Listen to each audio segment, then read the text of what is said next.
Hello, Lad Lane Leopards. Our next video is Silent Music versus Sylvester and the Magic Pebble. Silent Music, A Story of Baghdad by James Rumford. My name is Ali. I live in Baghdad. I love playing soccer in the dusty street with my friends. I love loud, parent-rattling music, and I love dancing.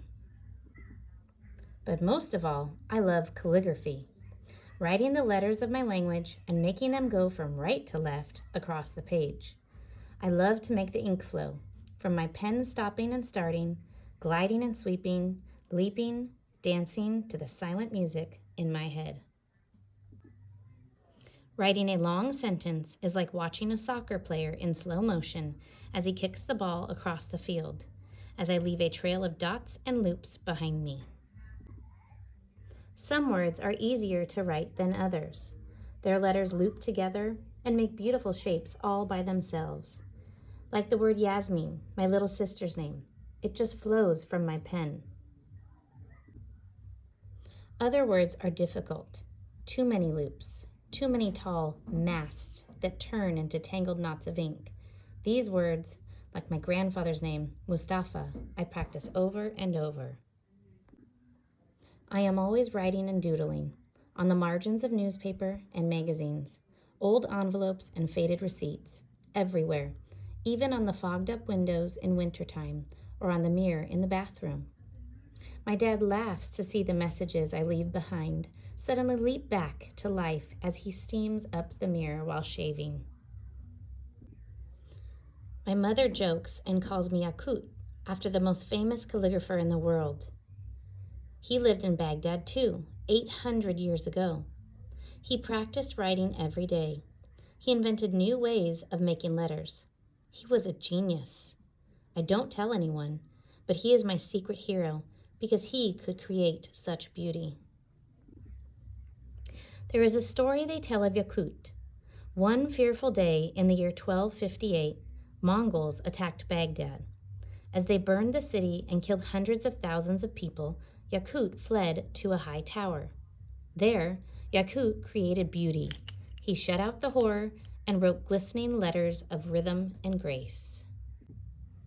One frightening night in the year 2003, as bombs and missiles fell on my city, and death and destruction once again filled the streets, I, like Yakut, wrote.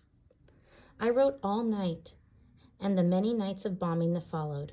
I filled my room with pages of calligraphy. I filled my mind with peace. Now the night bombing has stopped, and one war has become another. So I keep writing, the easy words, the hard-to-write ones. It's funny how easily my pen glides down the long, sweeping hooks of the word harb, war.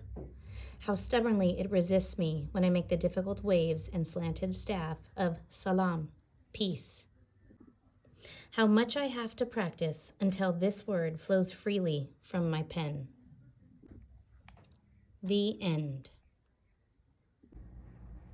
Sylvester and the Magic Pebble by William Stegg. Sylvester Duncan lived with his mother and father at Acorn Road in Oaksdale. One of his hobbies was collecting pebbles of unusual shape and color. On a rainy Saturday during vacation, he found a quite extraordinary one. It was flaming red, shiny, and perfectly round like a marble. As he was studying this remarkable pebble, he began to shiver, probably from excitement, and the rain felt cold on his back. "I wish it would stop raining," he said. To his great surprise, the rain stopped. It didn't stop gradually as rain usually do. It ceased. The drops vanished on the way down. The clouds disappeared. Everything was dry, and the sun was shining as if rain had never existed. In all his young life, Sylvester had never had a wish gratified so quickly. It struck him that magic must be at work, and he guessed that the magic must be in the remarkable-looking red pebble, where indeed it was. To make a test, he put the pebble on the ground and said, "I wish it would rain again." Nothing happened. But when he said the same thing holding the pebble in his hoof, the sky turned black. There was lightning and a clap of thunder, and the rain came shooting down. "What a lucky day this is," thought Sylvester. "From now on, I could have anything I want. My father and mother can have anything they want. My relatives, my friends, and anybody at all can have everything anybody wants." He wished the sunshine back in the sky, and he wished a wart on his left hind felt lock would disappear, and it did. And he started home, eager to amaze his father and mother with his magic pebble. He could hardly wait to see their faces. Maybe they wouldn't even believe him at first. As he was crossing Strawberry Hill, thinking of some of the many, many things he could wish for, he was startled to see a mean, hungry lion looking right at him from behind some tall grass. He was frightened. If he hadn't been so frightened, he could have made the lion disappear, or he could have wished himself safe at home with his father and mother. He could have wished the lion would turn into a butterfly or a daisy or a gnat. He could have wished many things, but he panicked and couldn't think carefully. "I wish I was a rock," he said, and he became a rock. The lion came bounding over, sniffed the rock 100 times, walked around and around it, and went away confused, perplexed, puzzled, and bewildered.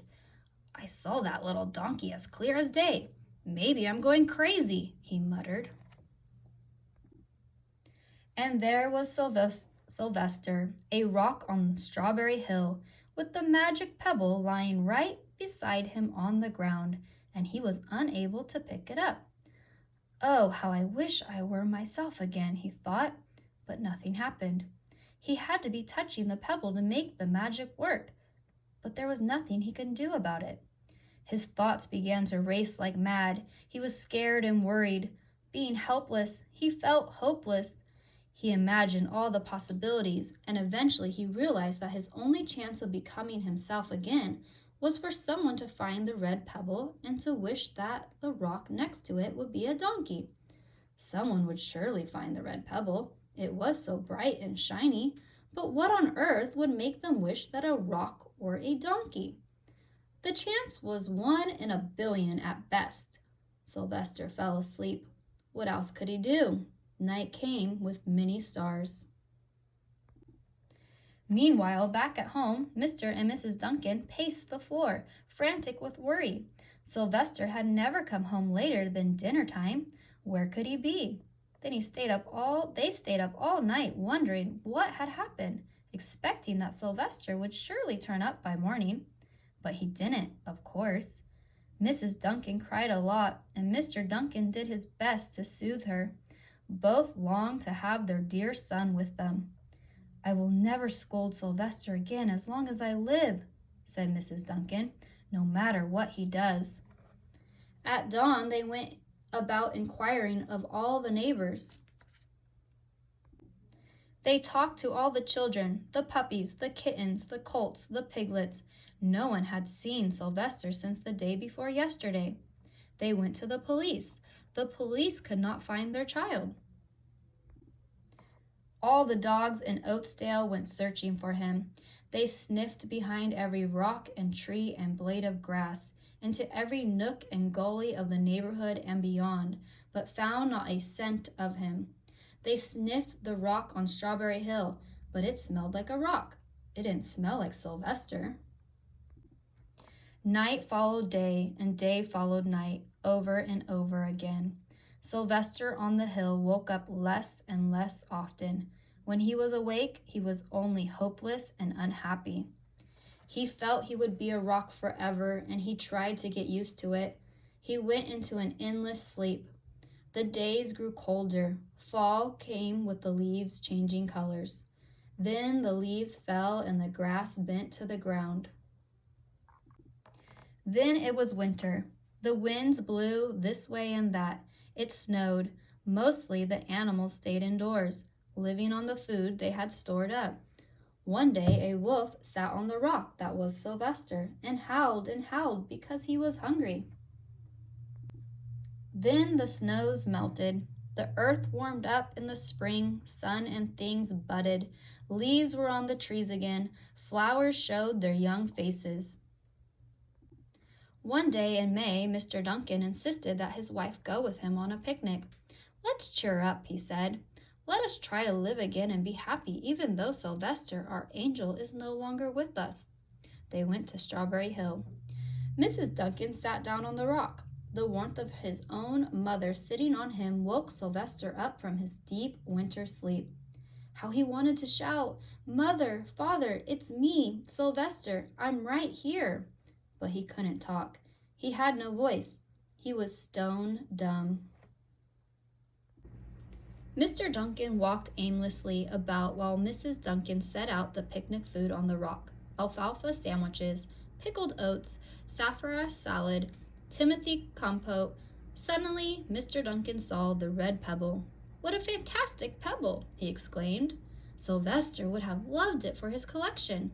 He put the pebble on the rock. They sat down to eat. Sylvester was now as wide awake as a donkey that was a rock could possibly be. Mrs. Duncan felt some mysterious excitement. "You know, Father," she said suddenly, "I have the strangest feeling that our dear Sylvester is still alive and not far away." I am, Sylvester wanted to shout, but he couldn't. If only he had realized that the pebble resting on his back was the magic pebble. "Oh, how I wish he were here with us on this lovely May day," said Mrs. Duncan. Mr. Duncan looked sadly at the ground. "Don't you wish it too, Father?" she said. He looked at her as if to say, "How can you ask such a question?"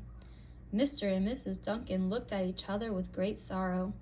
"I wish I were myself again. I wish I were my real self again," thought Sylvester. And in less than an instant he was.